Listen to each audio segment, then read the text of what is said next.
Hey guys, Buffalo here. Got a little bit different kind of video for you guys today.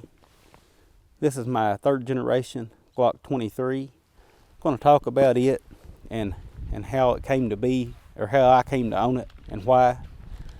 But we're going to have to turn back the clock a little bit. So I bought this thing.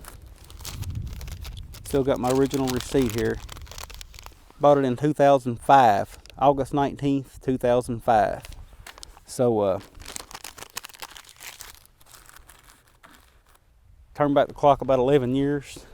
You know, I was raised, this was my first defensive carry pistol. I was raised shooting guns. I was raised hunting. You know, I was hunting as far back as I can remember, tagging along with my dad and you know, my other family members that took me along, and then later on my own hunting. So I was raised around rifles and shotguns and whatnot, and those also doubled as our home defense weapons. You know, we kept a shotgun in the corner or in the closet for home defense. I know a lot of people that still do that, nothing wrong with it. But once I got to raising my own family, I realized that, you know, the world's not so friendly, and I needed something that I could carry with us when we went out or went on vacations or, you know, went to the lake or shopping or just wherever. I needed something that I could have on us wherever we was instead of just in our home. So this was my first defensive pistol, and it was 2005. The 40 Smith & Wesson was pretty much top dog at that time. You know, it's kind of fell off. Its following has kind of fell off a little lately, but at the time, that's what most police were carrying, what a lot of concealed carriers were carrying, and it's still a popular cartridge, don't get me wrong, but it was peaked at that time.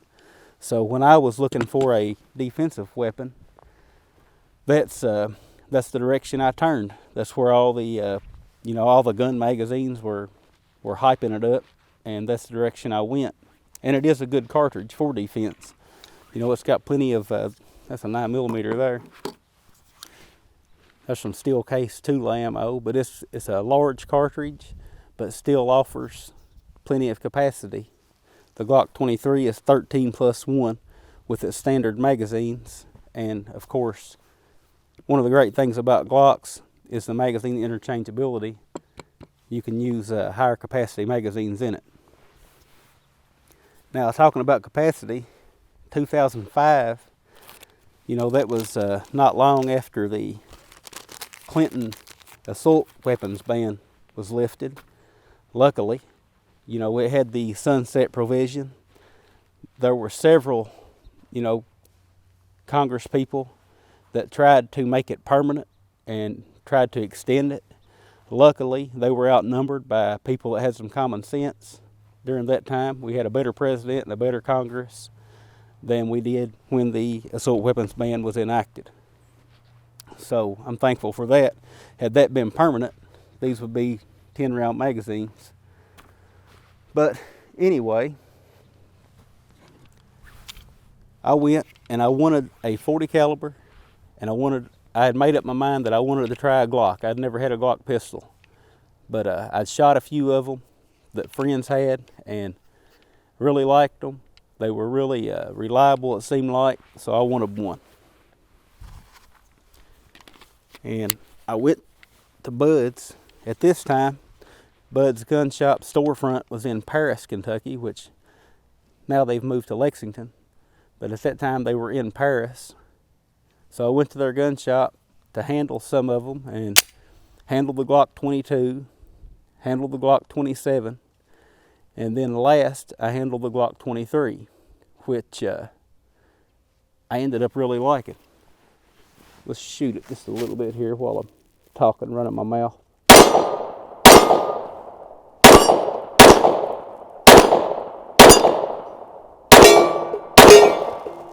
The size really turned me on. It's large enough that I can shoot it pretty well, and it's small enough to easily carry concealed.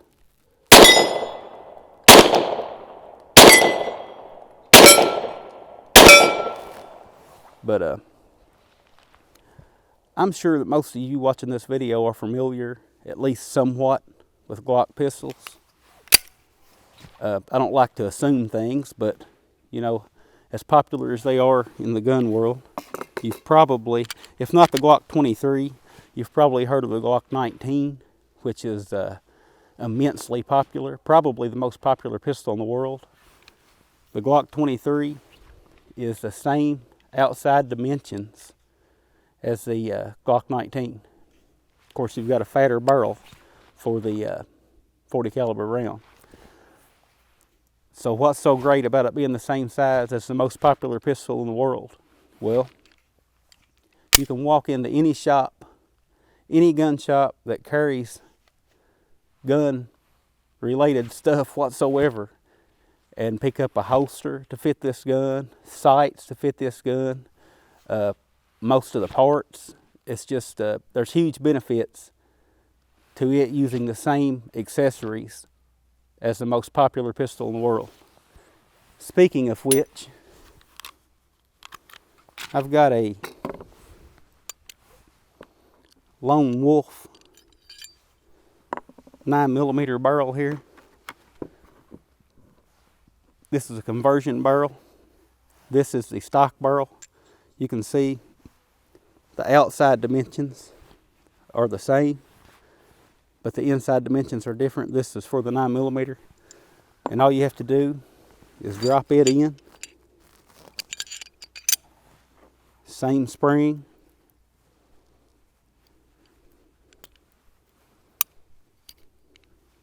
And now you can shoot 9mm. Now they also make a 357 SIG barrel for this, and it's the same way. You just drop it in. 357 SIG uses the same magazines as the 40 because it comes from the 40 cartridge. But I'll tell you what, let's see. Here's some 9mm. What I do most times is I just shoot 9mm from the 40 caliber magazine. I play you some background music that I ripped off from Mr. Holster while I'm loading this magazine.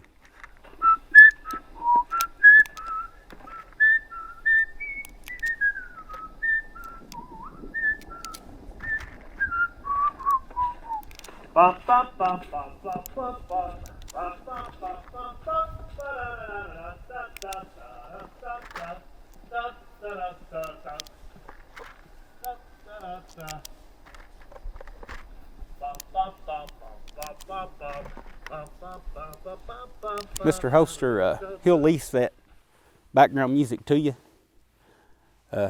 He sells that for a good price. I'm not even sure how many rounds I stuck in here, but this is 9mm in the 40 caliber magazine with the 9mm conversion barrel installed. You can see the recoil is quite a bit less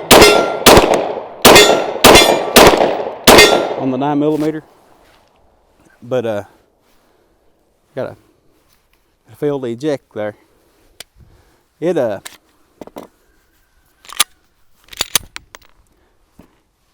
It runs this magazine most of the time. You will get a failure like that every now and then. Put a few more in it here.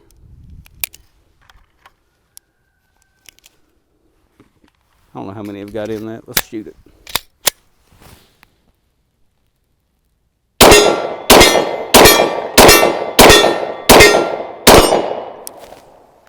Ran it dry that time. But, you know, if you want a little more reliability, use a dedicated 9mm magazine. This is a magazine for a Glock 19.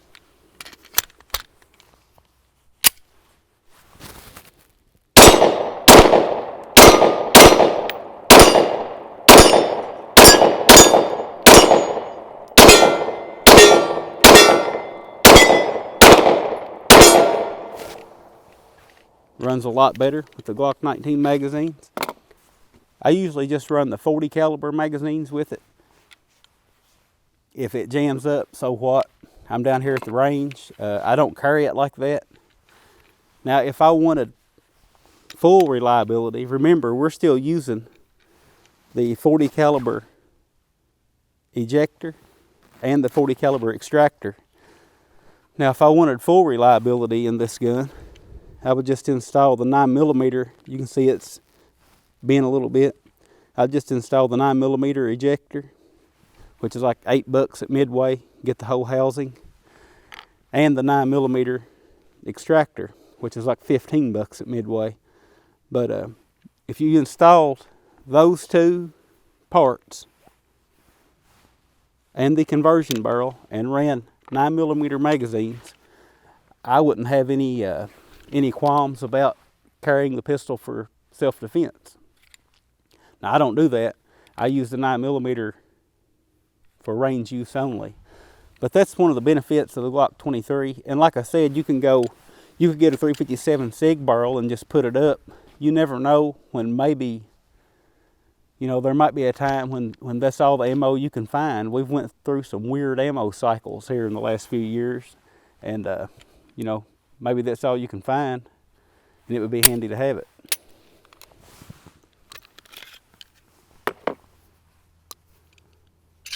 But it's real simple to change it over.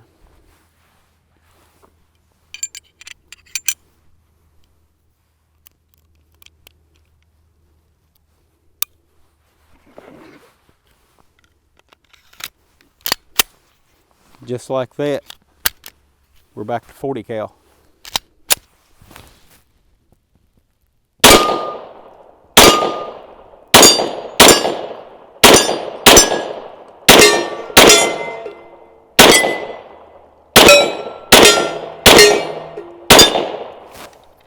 And this gun has been very, very reliable in its stock configuration, shooting 40 cal from what it was designed to be here. I honestly, I could probably count the failures on one hand, and I've had this gun for 11 years. I know, all guns malfunction, yeah, I get that. But the rate of malfunction on most Glock pistols, and especially this one, with my experience, is just phenomenal. It's done a great job. It's really earned my trust, and that's why it is still my primary carry gun. There are other pistols that I carry, but to this day, this is still the first pistol that I reach for. Now I carry smaller pistols in the summertime. Wintertime I may carry a larger one, just according to what mood I'm in. But like I say, that's my primary pistol. And looking back here, here's an old magazine loader that it came with when I bought it new. Did I mention? I can't remember if I mentioned what I paid for it. Paid $446.49 for the pistol, brand new back then. So prices have changed somewhat. I'm sure I could easily get that out of the pistol today if I wanted to. But of course I wouldn't sell it for that. I wouldn't sell it for twice that, to be honest with you. Once a pistol has earned its keep and earned my trust, it's hard for me to part with it. You can see it came with a little cleaning jag here. I don't know what that's for. Who in the world cleans Glock pistols? My goodness. I'm just kidding, guys. Of course, I keep my pistols clean. I'm not the greatest at it. I go longer than I should in between cleanings, but I do clean my pistols. Just kidding there. Still got the case that came with it. I think that law's even expired now, but still have those. I think that was for a law for a few states that required that. But that's really all the pistol came with. It had, of course, instruction manual in there, but no use me digging that out. I dropped that cleaning jag.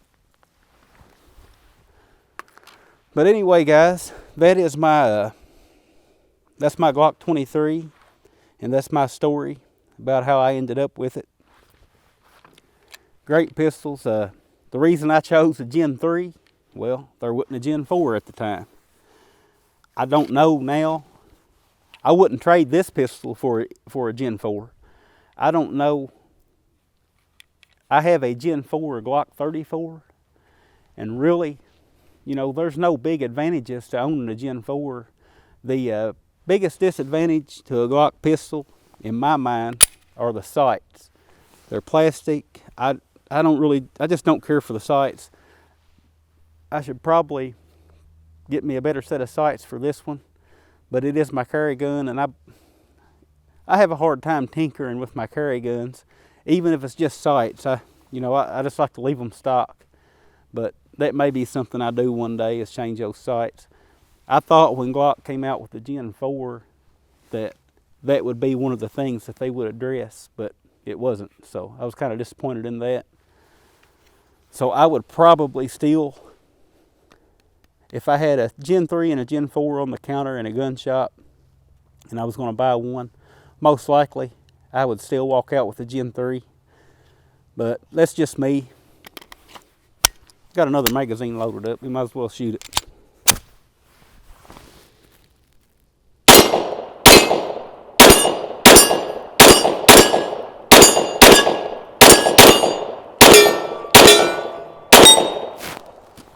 So, and I've run a mishmash of ammo through this thing over the years. Just about everything I could get my hands on.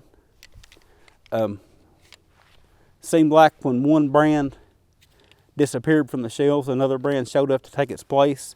And that's another good thing about the 40. Even during the ammo crisis we had back in 2013 and even through some of 2014 there, I could still get 40 ammo.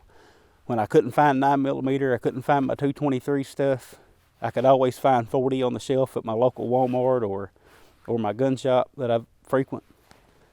So that was another benefit to having the 40 cal. But